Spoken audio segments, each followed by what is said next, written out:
I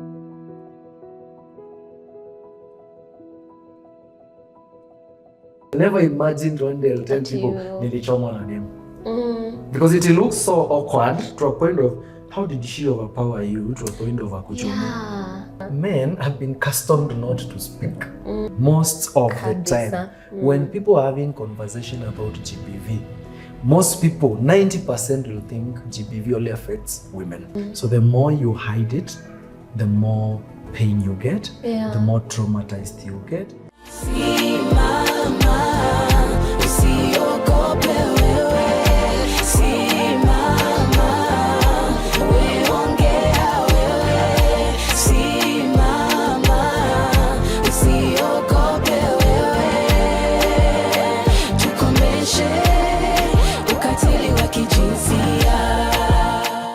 Hello everyone, welcome to Simama Talks. My name is Celeste Ngashohe and I am your host.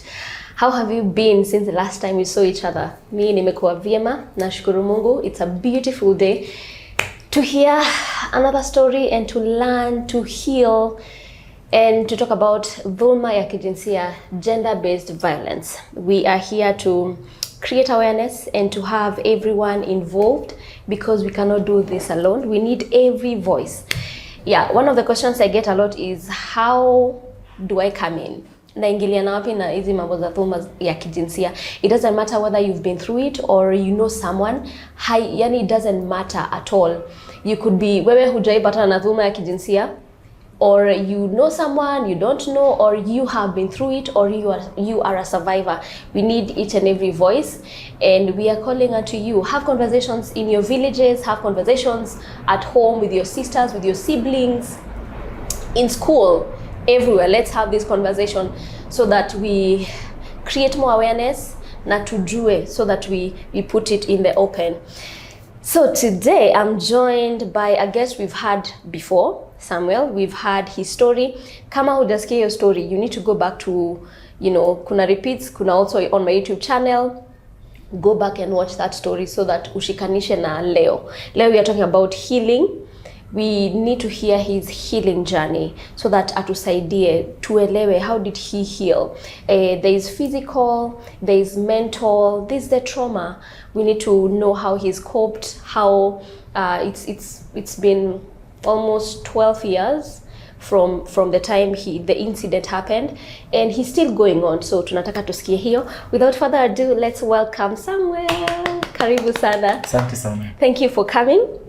Asante kwa kukubali kukuwa vulnerable na kukuwa, kushare your story. Sure. Yes, introduce yourself. This is your camera. Hi, my name is Samuel Mbithi. I'm a burn survivor, but today we are going to talk about healing. Yes. Thank you. Yes.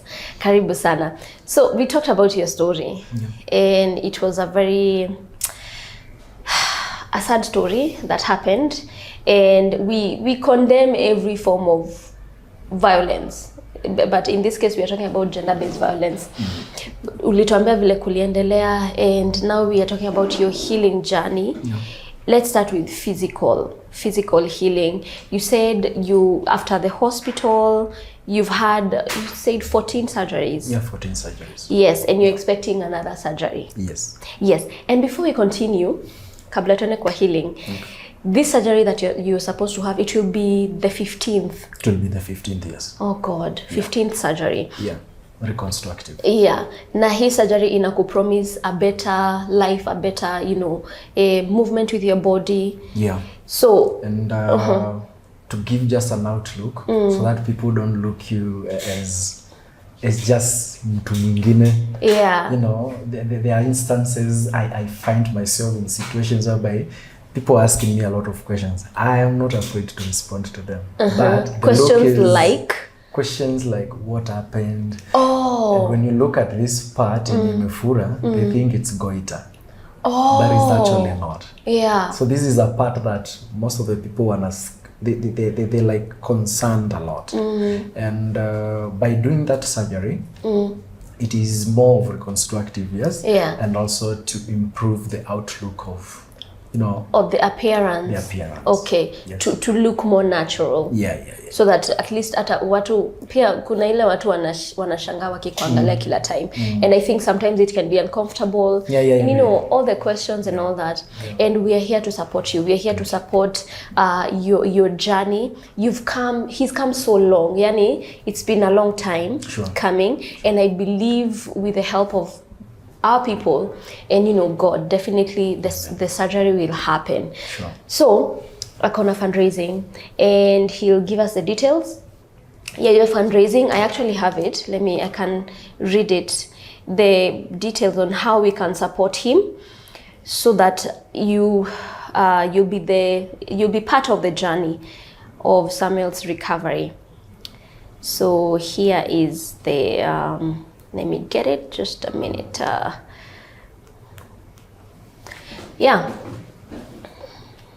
So the medical appeal for Samuel, we are calling unto you guys to changa whatever you have. Could be 100, it could be 10,000 to support him.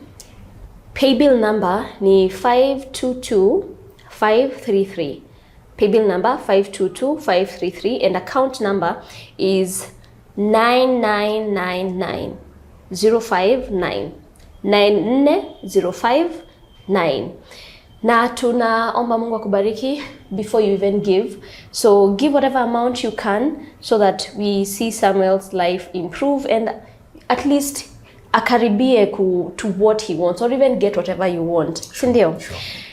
Yes, and let's kick into your healing. Yeah.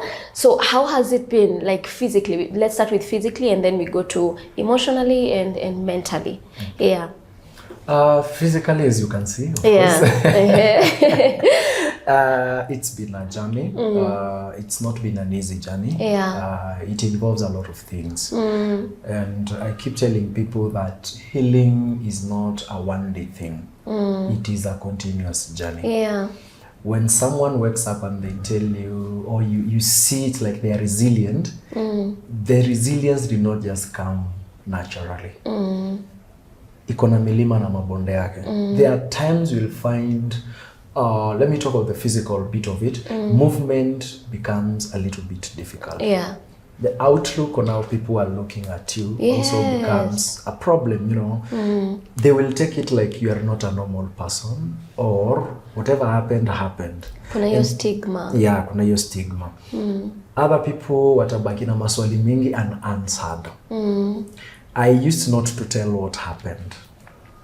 Ulikuwa unasema nini? Because it's visible, like mtu anaweza pata nayo akuze ulichomeka ama what happened. Exactly. So some of them will come directly with ulichomeka ama ulichoma. I've heard that a lot. Ulichoma. And then I'm like, should I respond to this positively or negative? So it used to make me feel I'm not a normal person. And it's because I had not internally accepted that yes, I have a scar and I will live with this scar. Some of them are permanent, they will not be in a position at kutoka. And I love them the way they are, So that journey is not an easy one. People will look at you like, kuna shida. So I never used to tell. I used to tell people, nilichomekanga nikiwa mtoto. Nilichomeka na maji moto, But una rub off your story. Others, I'm like, why are you even concerned about it? It's because mentally I had not accepted the fact that physically nakaa hivi. So the time I started out talking about it, actually I felt relieved. So much relief. With all the counseling that I had gone, I still could not agree to the fact that you have a scar. How comprehend? So I used to wear full necks. I had a lot of full necks in my house, gloves, so that it is not easily noticeable. Watu wachane tu na hiyo story. Could wear them. Hata kama kuna jua aje, my full neck always used to be up to this point. But you would notice when I'm walking that there is a problem. So it looks like a disability, but ni ngumu uulize at some point. But when I'm now open hivo, mtu sasa anauliza maswali. So I had to get over all that by myself and through counseling, talking to people, getting engaged to different forums, doing a lot of research online about people who have scars, how they have managed to deal with them. And here I am. Wow. Yeah. Wow. We are glad that ulianza pole pole and you know, when I hear your story, I can hear you spoke to people. Yeah. So as much as we are talking about healing, people are needed, like a supportive, you know, circle. A support system. Yes, to you know, affirm you. You but know, also within that support system that we are talking about, not everyone will be for that idea. Some of them will listen to your story and be like, you know, whatever. It's normal, whatever. Others will be like, I think we can have more conversation, or let me link you to someone you can have that conversation with. So not everyone who hears your story will actually appreciate first the journey, the steps, everything that you've done to get to where you are. And I've seen a lot happening in terms of you talk or you tell your story and people will take it for sympathy. That's not your point. That is not the point. The point is creating awareness on some of the things that are happening in our society. Yes. And how are we going to address such issues and problems? So it's not about Samuel came to speak about his story and then we are there sympathizing or pole. It is okay, it is allowed. But what message do you take from that point? Because if you look at my socials, nowadays I post just the way I am. And when you look at the comment section, people are like, "Suva and go." You know, but that is not the point. That is the damage I'm showing inaweza fanyika. Na utakaa kama mimi na sitaki ukae. So there are things that you need to control mapema before you get to that level. Yes. Wow, when you talk about your social media, you've really been, you know, open to speak against GBV, to even share your story. It takes courage, because in this era of social media, you unapost kitu but you're like, wow, hapa naweza trolliwa, you know. Actually the comment section is different from the post itself, you know. Yeah, like people are just there to pull you down. So when was the first time you thought, by the way I can share this story? Because from the beginning you were even hiding. What was this point that triggered you to be like, okay, mi naenda kushare, whatever happens, wakinitroll, I don't care, I have this agenda? What was your agenda to share your story? And when was the first time you felt like, mi naenda kushare? I joined TikTok actually this time of COVID, because we were idle in the house, of course. We had internet, you know, and I was going through TikTok and I was seeing it was more of dancing. It was just funny clips to kill time, to keep, you know, to pass time. So when I was going through TikTok, I could not see something relatable to me. Wow. And then I remember telling my wife one day, nitaongelea story yangu kwa TikTok. She's like, ile siku utapata that courage, I will support you. So personally, sikuwa bado nilikuwa na ile fear ya people will troll me, you know. That trolling ndio hata kitu nilikuwa naogopa kabisa. Because it messes people mentally. Yes. And then it continued like that. And then in 2023, before 2023, within the same 2023, around January, Feb, we went to Naivasha Spa, the geothermal spa. So no, lazima to swim. So and then people were like, what happened? And then I'm like, I think this is the time now to go on my socials and talk about it. So I took a video while dancing and posted there a caption about GBV. And then I forgot whether I had actually posted. I just forgot. And then on our way back, I said, let me go back to my TikTok. I found over 300 messages on my inbox. Oh my God. I found the comment section asking a lot of questions. People were like, you mean this can happen? So what I learned is people are still not aware about GBV. And that's why we're creating awareness. Like, inakanga nika kitu inafanyika kwa TV. Inafanyika kwa TV, ni kama scripted. Ukiona kwa TV, you know, si kwetu. Si kwetu. Haya. it is GBV is also associated to women most of the time. When people are having conversation about GBV, most people, 90% will think GBV only affects women. And I can tell you this because when we talk about, we have Simama events, we are talking about GBV, inakwanga, you can call someone, we have an event, and they're like, nile kitu ya wamama. Yeah, wamama. Yeah, exactly. Like I've had that, like maybe 5 to 6 calls. I'm like, no, see our mama. Exactly. So it is mostly associated with women, yes. Women. Yeah. And again, inatolewa from an urban setup to the rural setup. Ni watu tu wa ushago ndo wanapitianga vitu kama hizo. But when we look at the current trends, we have an intergenerational change. The way millennials were brought is totally from the way now our fathers and mothers and now the Gen Z. Now in between, and I like talking about the millennials because most of them walikapitia.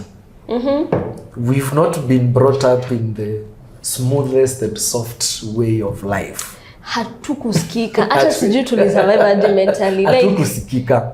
Like you have an opinion, don't you dare say it. Just do whatever we say. So when you look at the three, trust me, when you talk to a millennial right now, most of them are even solving marital problems za wazazi wao. Ni ukweli, munakuwa wazazi. Munakuwa wazazi kwa wazazi wenu. And now there's another generation that has come in that kinda doesn't care about your past. Doesn't care about where they even headed to. We are not blaming them. But how we couple those 3 generations will make an impact into the awareness of the GBV. Because GBV started long way kitambo sana. But how it has been addressed all through to a point of where we are today and talking about it, kumekuwa na a lot of differences. Yes. You could see something happening to me, but you don't associate it with GBV. It is okay, but it is affecting someone. So we need to address it in that way. So I talked to a lot of people that time on my TikTok page. Then I started talking about my story now, and I could feel every step or every video I make. I wasn't looking for likes or no. I just wanted someone to tell me, so this can happen. I'm like, yeah. Go back to this video and see what I'm talking about. And I enlightened a lot of people. I remember some people up to date I have never physically seen them, but we talk. Wow. Someone came to my page and then they were like, I have a lot of scars and siwezi vaa nguo kama si bagi. Nilichomo. And then we went through the story. I'm not a therapist, but I was just trying to understand her, and also from a point of my experience. Went through the journey. She told me sometimes she's called for company parties. She can't attend because there's a dress code. I told her one day, enda na your dress, unasemanga usivae. Take a photo and post it. She told me people were like, you mean umekuanga hivi? I told her that is the beginning of your healing. Yes, speaking out and just accepting who you are. It first starts with you. The moment you accept the fact that some of the things have happened and you can't go back and change. Ukijikubali. I'm not telling you to post, but you understand yourself and accept yourself. Life becomes easy for you. Nowadays she's doing well. We talk. She's like, I'm wearing dresses. I don't care if people look at me. You know. There's another lady, you've seen her, she's trending, she's called Njeri. Njeri got a certain disease, skin condition. I think, yes, I've seen her. We spoke with her on my TikTok inbox. To a point I told her, talk about it on your pages. She's now getting funding, donors, and medication. For treatment. Basically for treatment. And she was telling me the moment alikuwa mgonjwa, the husband left. Oh, God. Like literally left. Wow. So now you see, it's a hard place to be in. You have a physical condition. Now umeko ingine psychological. You know, how am I going to move from this point to this other one?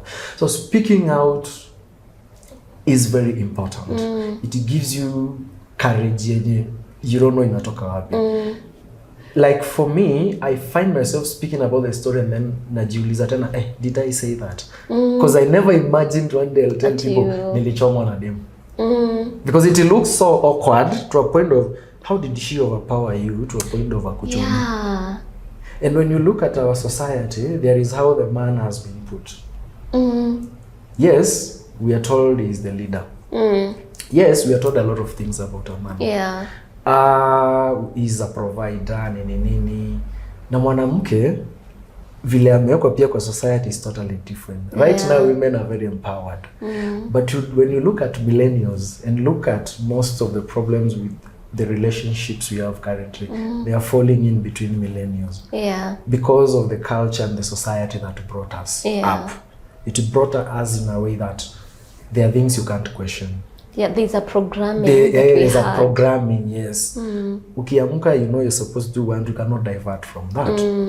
And we're having a lot of issues on that also. And that comes to the mental now and the psychological now issues. Unasikia mtu amejinyonga, mtu out of to nowhere. And there's a lot of kujinyonga right now. There's and a lot historic of traumas, you know. There's a lot of and there was a research and I can't remember the ratio, but it was men were had committed a suicide more like with a huge number than women. Yeah. And I think it comes down to how aongei. Exactly. It comes to you know the programming when mwanaume you know I remember my brother and that's what brother, I was actually suffering from myself. Yes, before you spoke before I spoke out. Yeah, so my brother nakumbuka when I look at it akiwa mdogo alikuwa anaitwa mwanaume na ni kadogo and we used to laugh about it, but when I look at it now it maybe programmed him. Yes. When ni mwanaume unasafa but you can't talk. But you know it came from wazazi wetu pia walikuwa wameambiwa they are hardened so much mpaka sasa you can't speak. Exactly. Wow. So let's go to, you've explained to us how you came up with the name the vulnerable man. You know vile nilitumwa account yako, I was like vulnerable man. Okay, let me wacha nione what's going on here. And then now I understood. I was like, wow, this is so amazing. Like you can you said, you know, the stigma free me. Like free me, I'm a man, but I can still speak, which is amazing. Exactly. Have you had men that have come out to tell you, hata kama si burn survivor, but they are going through GBV? Yeah, actually after I posted, after we came from Sikika, not Sikika, Simama. I posted just a little bit on my Facebook about that event. I got 7 men asking me for contact, a psychologist. And I felt that I think I should be posting every hour if it is possible, you know. Like that's your point. Someone saw it, they told, I don't know them, but they went through my page and then they're like, boss, you must be very strong. Can we talk? I told them, yeah, my box is open, this is my number, let's have a conversation. They thought I'm a psychologist. I told them I'm not, but I can help you get to someone who will be in a better position to understand you. Me, I'm speaking from experience and I feel free, and I want you to also feel the same way. And it is working out. It's only that men have been accustomed not to speak, and it's a big challenge, especially with our generations in this country. When you look at the statistics from WHO, 4 out of 10 men have or might suffer a mental problem. Yes. And it is not necessarily marital. It is not necessarily financial. Some of them it's even trauma. They've not moved on from a lot of things that happened. And then you find yourself you are stuck and you can't move, and that's where now, because you're not able to make a decision or you have a lot that is happening within yourself, you feel the only thing to do is to end your life. But that is not the right thing to do. If men today decide to speak, let them speak. And I would also encourage women out there, let's not use what the man has told you against them. That another brings them down. Not only for women, but also anyone unaongea na yeye about your story. Avoid using those words at some point later. Unless unazitumia kumsaidia. Not to use them to bring them down. Unless you're referring to, you said you had 1, 2, 3 so what do you think ungefanya? They explain and you're like, no, I think this is the right way to do it. No, having those honest conversations. Like tuweke feelings kando. Yeah. Let's talk. Let's talk. It helps a lot. Wow. And for me, that is what actually I've done. Me, I speak to people, even to strangers that I don't know, and I'm like, yeah, I think we made this idea. Wow. And that's what you see, like, I'm so, when I hear that, like, people, you're posting and people are like, can we have, a psychologist? Do you know of a psychologist? That's our joy as Simama, because we are the bridge. We are bringing information. Yeah. And I was thinking about it and I was like, tukiwa wadogo ulikuwa unashinda ukiambiwa information is power. Information is power. But now I can see it. Because if there's no information of how you can deal with GBV, maybe from nikipatikana na hiki, what will I do? Unaenda polisi kufanya nini? Policy after police, when we have that knowledge of ukipatikana, if it's assault, sexual harassment, what's the next step? Because unapatanga mtu amefanywa kitu unaenda nyumbani. And there's a lot of kuna evidence nini. So when when we hear this and we know that people are now inquiring, how can I get help? Now we're even motivated. We need psychologists. We've had psychologists here. We need more and more so that we can explore. Na tujue alikuja hapa na kacha namba. Someone will call. Yeah. Exactly. So guys, let's go for a short break and then we'll come back and continue with Samuel's healing journey. Tuelewe, I hope you're learning, because me, I am learning so much. Share this video with other people. If you want to come here and share your story or even have conversations, there's a number right here, or you can get us via gashohe@celestine@gmail.com, email us, or inbox us on Instagram, Celestine Gashohe. It's Simama Initiative on Instagram and TikTok, or Kiambu TV, TikTok, Facebook, and Instagram. Usibanduke. Simama, usiogope wewe. Simama, wewe ongea wewe. Simama, usiogope wewe. Tukomeshe ukatili wa kijinsia. Welcome back to Simama Talks. My name is Celestine Gashohe and I'm your host. I hope you're having fun. I hope you're learning. I hope you are sharing this to your friends, to your family, so that we can learn how we can heal. And also how we will come to that. We need to hear from someone that has been through it, how we can be of help without intruding, without, tusikue tumevuka mipaka. Because sometimes you could want to help, but you don't know how. We need to hear that from Samuel himself. Karibu sana tena. Asante. Yeah, we were talking about your healing. We've talked about your physical healing, and then tumeingia kwa mental, but tumeguza kidogo. And let me start with that question. I could be someone, nimeona mtu akona scars. How respectful, how can I ask, but also be respectful without kuvuka mipaka? We might not really have a full way. But we as humans, we should be in a position to actually understand that every scar is not just a scar. Wow.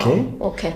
Some could be self inflicted. Others could be someone did that to you. And along that process, when you want to ask, you might know how that is going to trigger their response. Someone will be rude. Yes. Someone will brush it off and just continue their journey. Someone will be like, but why do you want to know? There's no help that you can give me. Someone will be, just to brush it off, like, niliumwa na dogi, and that's all. Yeah. But actually that is not the truth. But first, putting yourself in an empathetic manner, like it's like you are addressing a common problem that you don't know. Ni yake, but you're trying to understand the problem first before you ask. And then you're like, hi, I've seen you have a scar, what could have happened? There's a voice unaweza nitolea and I'll be like, this one is a concerned person, and I'll be able to respond. So it's not what you're asking, it's how. It's how, not what. Okay. It is the how. Okay. It's just like when you get home and you need a glass of water, you don't just hata kama uko na masira zako you don't know even the other person ameshinda aje you know, so how you address it will create the next step on how you're going to interact.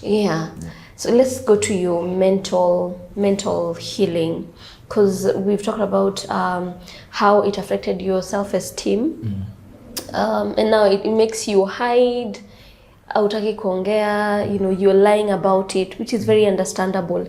How did you heal mentally to even come into terms, this happened to me and this is it, like this is life and I have to move on? Some traumas and some violence that happens to humans don't just heal easily, especially emotional, you know, and psychological. They take much of the time. And as we speak, I'm still continuing with my mental journey. So it's not something that I can say in the end. No. Every day I keep telling myself that you can get over this. But how do you get over it? Because you will meet people along the way. Wakuonyeshe dust kukumbushe vitu mingi sana.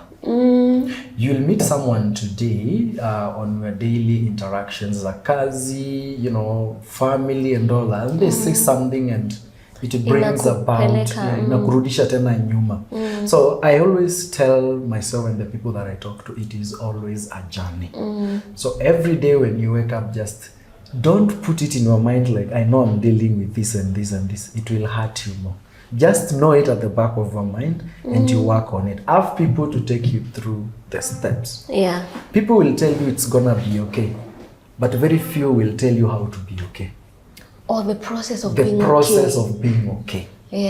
People unaumwa na kichwa, someone will just tell you kunywa maji, but the process of taking the water to the level you feel now, you know. So being okay is another word that gets sometimes misused. But now the steps, the processes, from now we are moving from being okay today here, we move this okay tomorrow here, you know, that process is what matters a lot. Counseling is also key. Speak to a counselor if you can. Speak to people that you can actually trust with your information.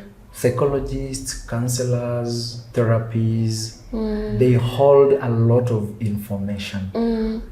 They don't leak. It's not just a person like you and I. Kesho naweza jikuta mimi si fulani aliniambia, you know. And then how now that message gets to you back from a third party, it becomes something difficult. Most of the things that people are going through are very personal. They don't like to expose, you know, to share. So it's always a journey. But what I can tell people, pain will make you become someone different, but it doesn't has to destroy you. So the more you hide it, the more pain you get, the more traumatized you get. Even with the simplest thing, I could not drink hot tea. That is trauma. So I had to undergo through like anything mortal. I never wanted to get into contact with it. Ata maji ya kuoga? No. I'm still thinking that this thing is gonna burn me. It's gonna bring another effect on my skin. So that is trauma. So how do you move from accepting that chai inakunywanga ikiwa moto? You had to go through therapy. Yes, talk to people. They make you understand, you know. I hated women, I'll be honest. Oh God. I could not even speak to my sisters. I have 2 sisters. Like anytime I see a woman, naona the bad picture of a woman. So I had to undergo through another process for me to accept that these are fellow human beings like you. And it was only that and one. It was only that one. But being told they are human beings, now it's another step. So how do I live with them? You know, to a point of accepting the fact that hata akijam aongee vibaya si feel it's not triggering something. Now you are able to understand that she's mad, let's have a conversation kindly when you may calm down, you know, that kind of a thing. So those steps, and we tend to ignore even the simplest things. A lot of people have not gone through counseling. We assume, we brush off things. I'm okay. That's what we say. I'm okay. I'll figure it out. You know, that figuring out, there are things that you can easily figure out, but there are others that you need someone else to also help you go through that process. So personally, I'm still going through the same process. Wow. So it does not end. before I go to my next question on your healing, you've mentioned your sisters. How are they mentally now, or even your family, your mom, your dad? How have you seen them, you know, process your incident to now? How has been the relating from the time of the incident? If I go back kidogo, I see any violence will affect a lot of people, not only you. So there are people who are watching you, are they looking after you? Like there is an expectation from you. Even your viewers, there's something they see and then they're like, "Huu ni role model wangu." So one day if something happens, it inarudi hivyo ikiaffect inakuwa distorted. So my mom to date, I don't personally like her. Nikiwa naye we start that conversation. I normally see how anabehave. And then my dad anakwanga like, si tulinyimwa justice, you know. So to him, he's already ni mwanaume ya kitambo. That's how he deals with it. That's how he deals with it. And then sometimes he uses some other words I don't want to use them, and I'm like, wewe tuache hiyo story. My sisters, they might have digested it well. But 3 weeks ago something happened, and I sent to my sister a screenshot of someone who had written, actually that girl, she had written something on my TikTok. So I said to my sister, was like, unajua mali yako mimi nimtafute personally. I was like, this is our brother. And then I was like, let's have, nimekutumia tu for your information. Like, you know, bro, you're strong, and you've actually mentored us and you've shown us the way. Because 2 of my sisters are actually married, and their marriages have been one hell. Sorry, my sisters, I'm saying this, but they have always told me, and I sit them down and tell them, no, this and this, no. At this era, no, there are things that I can't accept. Bearing in mind, I advocate against GBV. So hakuna vile you will undergo GBV while huku nje I'm speaking about, you know. And we still talk, and I believe we are going through the journey together. Yes. That's amazing. So how does healing for you, how has it changed? How has it evolved from the time of the incident to now? How do you view it now, and how did you view it before? Healing is, I said, is a journey. Yes. And looking at it kitambo, we could brush off a lot of things. We could not see healing as one day you'll be successful or one day you'll get over it. Some things happen in the society and we take them as a death sentence, you know, na utaishivo forever. But nowadays I see it totally different. It's dealing with the situation as it is. And I remember my counselor one day telling me that you see, you have scars. Now let's talk about your scars. Let's not talk about anything else. Let's talk about these scars. Because every day you wake up, you see these scars.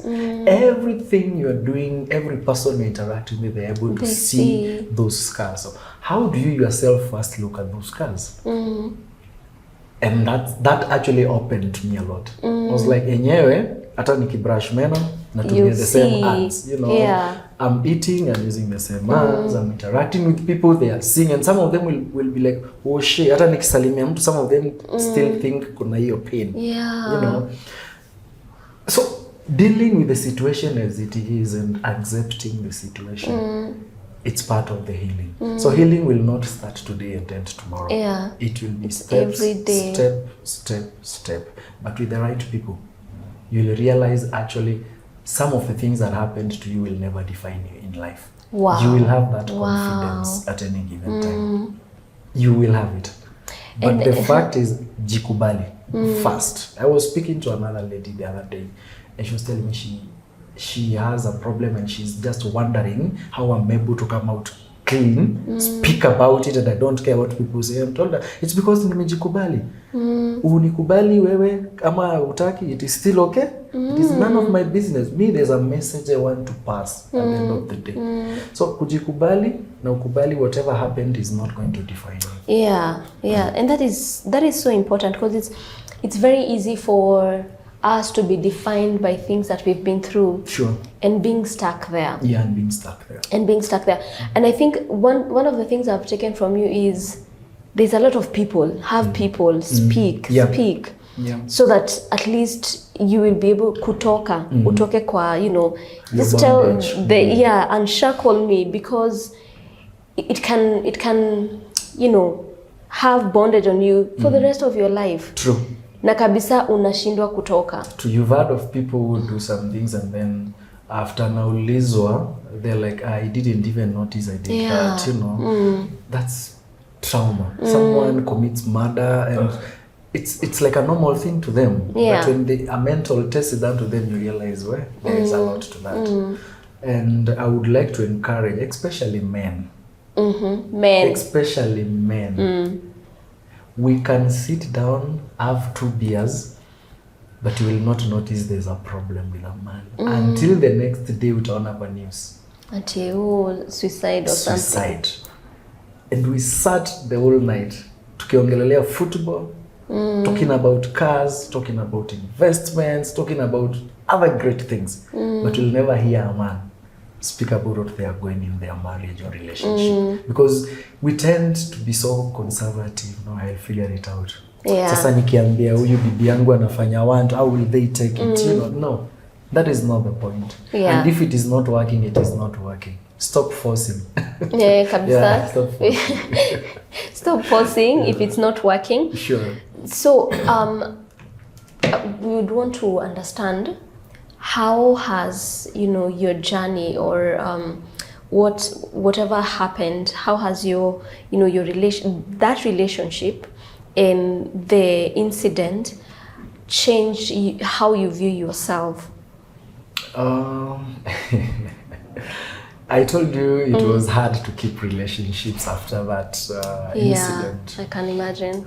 But I got to a point whereby even hating the women, and now I have to accept the same women I'm trying to push away, I need them. And I'm interacting with them, not actually having them maybe in my house, but I'm interacting with them every day. You're meeting Kuinza, And it is not an easy thing. Because you view everything with negativity. Every other lady you meet, unaona huyu tu ni kama yule. But now the point of speaking, talking to people, asking for ways of handling some situations, we need mentors in our lives. Not only in relationships, but also business-wise. There are people we look after, and then you're like, if I follow these steps, this is gonna work. Mentorship is not just about sitting someone down and taking them through. It is actually what they are doing, and it is impacting someone else's life, and that gives you a true color. Like I said, nilitoka to high school immediately thinking marriage is the way. I'm only 20 years. You can imagine. What do I know about marriage at 20 years? My parents just are married, and I've seen them go through a lot of marital problems, GBV and all that. And probably, I don't know whether this is the right word, but it looks like that is the way marriage should be. It's because this is what you've seen. It's because it's what I've seen. And now getting out of high school and starting immediately a relationship, I'm still having a lot that I've seen, and I think it's the same thing that is going to be perfect for this relationship. So I don't have someone to look forward, like I'm going to guide up a kid. I have no experience, So those steps and talking to people, I keep insisting on talking to people, even if you just send a text and you get a response. Talk to people, jikubali, accept vitu zenye unaweza change zenye huwezi, just leave them alone. Awesome. So when you look at the society, we need society, and the society really kind of sometimes determines how we view ourselves, we view people, and when we look at our society, to be honest, how we view men survivors is very different. Totally. How can we as a society view men differently? Men that have been through it, survivors of GBV, how can we treat them differently, and even, you know, shape a better way of looking at men survivors? Men survivors. Yeah. I've seen it a lot. I've experienced it personally. Yes. And what I can tell you is, anytime a man, okay, some men want to speak, but they are afraid of how other people will take their matter. I've seen men talk about their experiences, whether GBV or, you know, marital issues, relationships and all that. And when you go back to look at, I like reading comments a lot. You go there and someone is like, lazima ulimfanyia kitu. So we are trying to justify an injustice. Yes. Someone else comes down there and says, you are a man, what are you why are you yapping on social media? You know? Why are you telling us about your bedroom issues? You know? Yeah. It all begins with the mentality that we were given, ama tuliekwa kutoka kitambo. It has always been here with us. Yeah.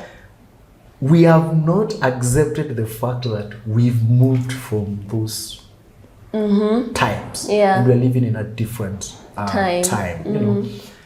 And the intergenerational, the three generations that are now happening in between, even the other day we were having a conversation with some other guys from Sound Mental Health. And one of the things that I got from them is, if we have to do counseling, we have to involve the three generations.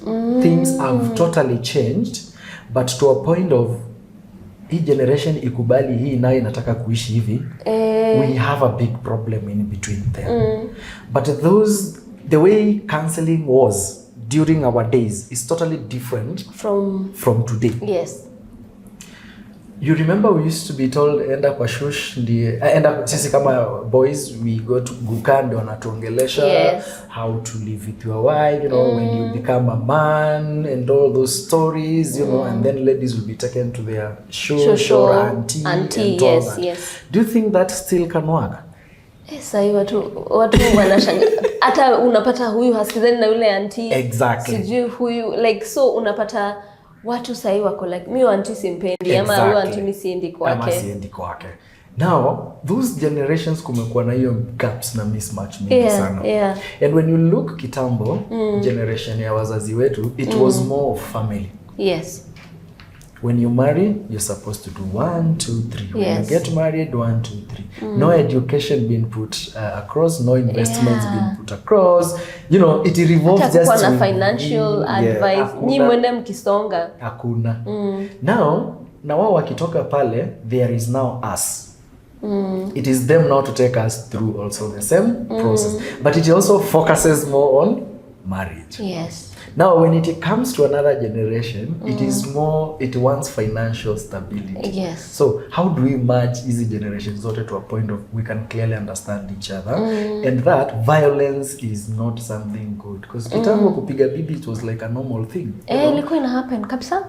Kabisa, and no one feels guilty about it. And that lady will be told, vumilia hiyo ni ndoa. But is that how we want to live? No. You know, so men should first accept themselves and come out and speak. I'm not, like I said, I'm not telling them to come on social media and speak, but who can they trust with the information and speak about their problems? And then we get help. From there now we can get help. They need to know they are not alone. Yeah. They are not alone. Wow.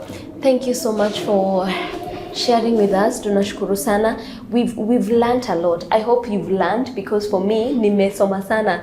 I think my curiosity was healing, because incident happens and then what after you're healed? Like, unajua watu wanaona umepona because umepona mwili, but we don't understand there is more. There's emotional, mental.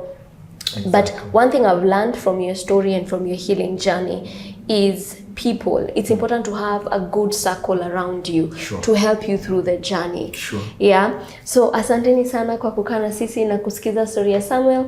Please share this story, and if you've not watched part 1, we had him sharing his story. Please go and watch, and then come and watch this one so that ushikanishe, sindio? Samuel, you can give us your parting shot and how we can find you on socials. Yeah. I would like to read something here, especially to anyone undergoing any type of violence. Yes. And what I have learned through every scar and every battle is one, pain will change you, but it doesn't have to destroy you. Your scars can become chapters of strength and not shame. You don't heal by pretending you are okay. Wow. That is a pretense. You heal by acknowledging the hurt and choosing to push forward away. You can rebuild your life even after losing the version of yourself you once knew. Yeah.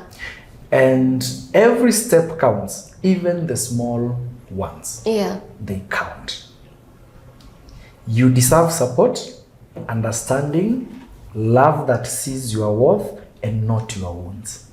Wow. Those are my parting shots. Oh my God, you are so deep. This guy, I love your parting shots because they have lessons. And these are lessons you've learned. Sure. So these are not lessons tunasikia na uko hivyo. It's lessons from experience for someone that has been through it, healed and is still in the journey of healing. And we are wishing you all the best. We are wishing you all the best. We are wishing you all the best with your surgery. Yeah, he's doing a fundraiser, and I'm gonna read the pay bill so that you guys can support him. Let me get it. Yeah. So yeah, Samuel is doing a fundraising for his surgery, the final surgery, the 15th surgery, which we as Simama and Kiambu TV, we are wishing you all the best, and that you will have the best surgery to get your results, the results that you have really been wishing for, so that you can have a better life. Yeah, and also we wish you quick recovery, because also you told us healing is not easy. Yeah, it's not. Because unaingia ukiwa uko sawa and then they start reconstructing and all that. So guys, support Samuel so that we can have him have whatever he wants with, the scars. He can have a reconstructive surgery. So the pay bill number is 522-533, 522-533, and then account number is 9999059, 4 9s and then 059. Be a part of his journey, and God bless you even before you give. We are looking forward to seeing you again. You come back and be like, you guys, I did the surgery. I'm good. I'm feeling good, Yeah, thank you so much for coming. Thank you for your parting shot. You can find him on socials, TikTok, Instagram, and Facebook. Yes, as the Vulnerable Man. Go interact with him. You will learn a lot, because Anna posts, his story and experiences. We can't cover what the amount of knowledge you have kwa hizi episodes. So go on his socials, communicate with him if you need help. Also communicate with him. He will advise you. He'll connect you to other people that will help you. So asanteni sana kwa kuwa na sisi. We are grateful. Please continue sharing the episodes, and share it with your friends, your families, so that we can all learn. If you want to come here and share your story, there's a number right here. Contact us, email us, SMS us, WhatsApp us, call us, or email us at gashohecelestine@gmail.com, or our socials, inbox us on Instagram, Facebook, and TikTok, Celestine Gashohe, or Kiambu TV, or Simama Initiative on Instagram and TikTok. Na tupatane hapo, we will talk. If you want us to come to your mashinani, also contact us, tutakuja. If you want to share your story, you are so welcome. Until next time, God bless you. Simama, usiogope wewe.